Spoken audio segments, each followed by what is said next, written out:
Ah, we're talking about monsters today. Monsters.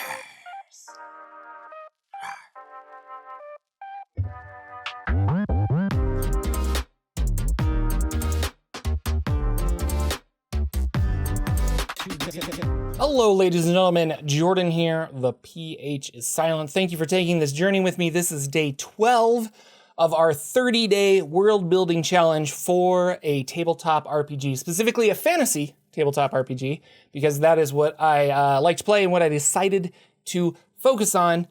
In today's video, we're going to talk about monsters. And right before I sat down, I was thinking of how monsters really make a setting. Because if you are playing a Theros or an ancient Greek setting, you're going to want to have these like bigger than whatever kind of monsters. And if you're playing a Ravenloft setting, those are going to be very different monsters. Monsters that are under the ground are very different than if you're traversing the wild and get attacked by an owlbear. So this is something that I hadn't really thought of until just now, but picking the right monsters for your like world is going to be it's really crucial. It helps define the setting 100%. We have two challenges today. One is what if, which I want to get to first. Let's do that. And this is an interesting exercise because the things that we're putting into place in our world, our tabletop RPG fantasy world, there are ramifications for the things that you put in. The example that the author uses is she wanted her aliens to have a network implant, like having the internet in your head. And when she played through these what ifs, she realized that the implant wouldn't just change big things like how dangerous a hacker could be, but it also changed a lot of little things. Very few people would be carrying briefcase or cell phones. And so understanding the ramifications of the big things you do, so let's say I have mass teleportation portals throughout this whole realm. There is a strong chance then that a lot of people from a neighboring city or a city halfway across the globe would teleport in for the day's work if it was that simple to teleport back and forth. And if we don't have teleportation magic like that or mass transit, if it's not common, then you're going to see towns closer together because it's how far can I get in a day's walk is usually how far away that town is. So something we need to consider going forward with just like all of the magic that we're putting into our setting. What are the ramifications of high and low magic and all the what ifs?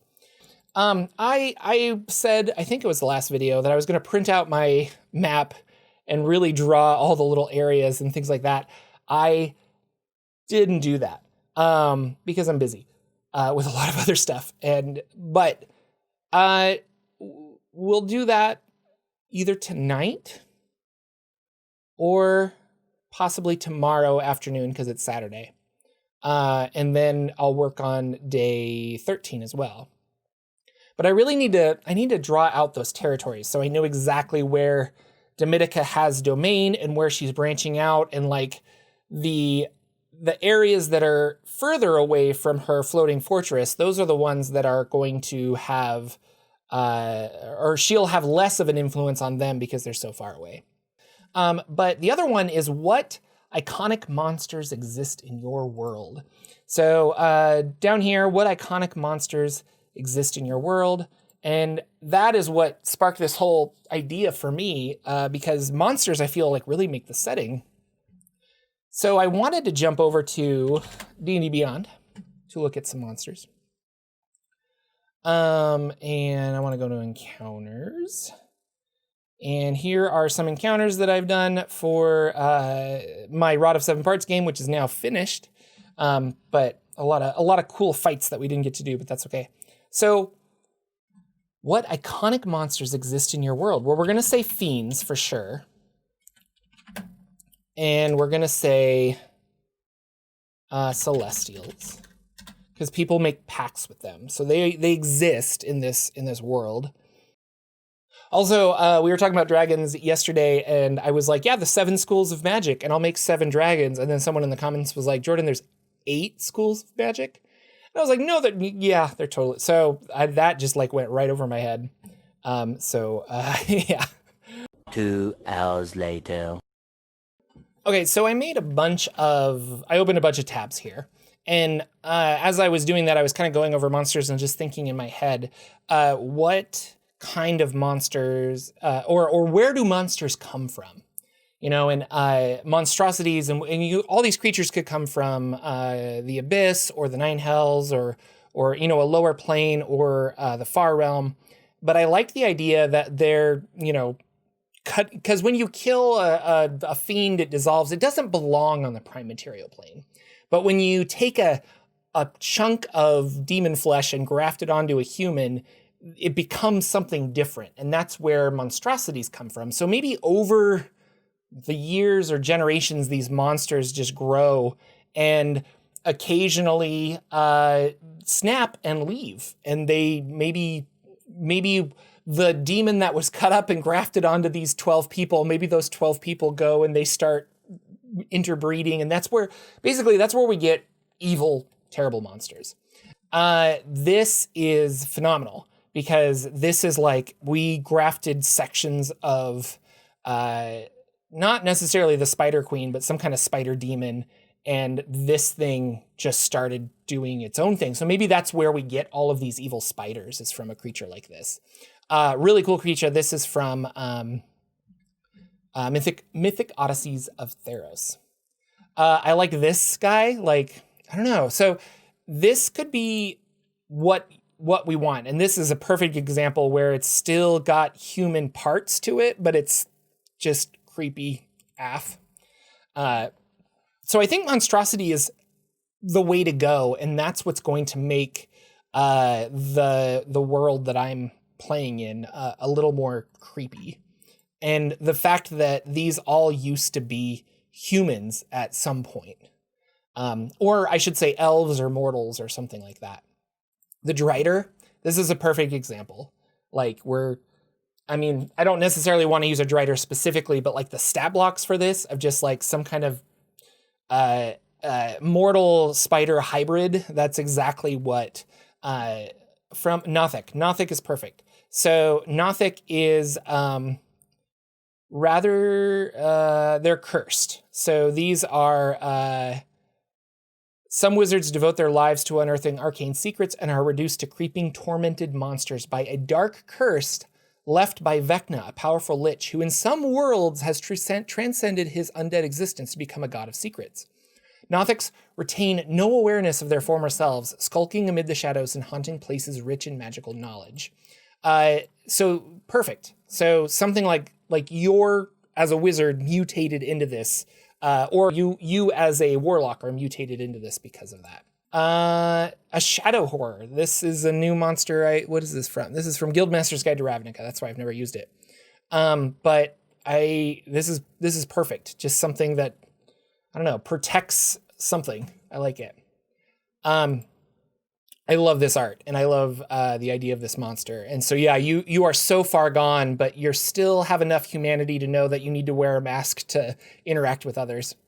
And then finally, this was great because these are Shadowfell creatures, emotion given form. So this is exactly like we took, I don't know, that almost has a Hook horror vibe, but like, yeah, the angry, the hungry, this is exactly what I want. Humanoid-ish, but changed from not possession, but just demonic grafting and stuff. This is exactly. So I think these are the type of monsters that we're going to say are, and Yuan-Ti fit in there really well too.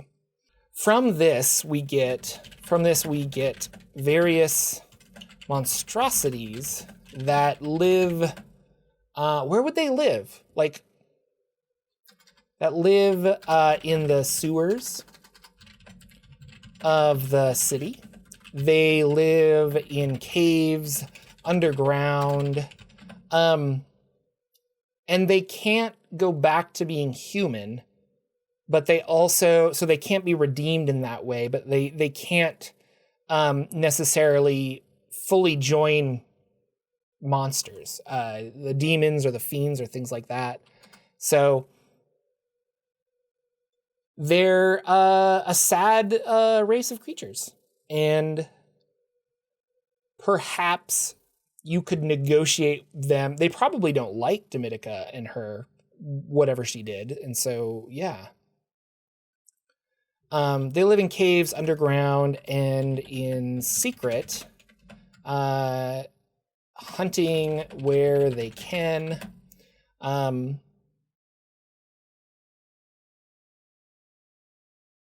Few in numbers, but not, I don't know.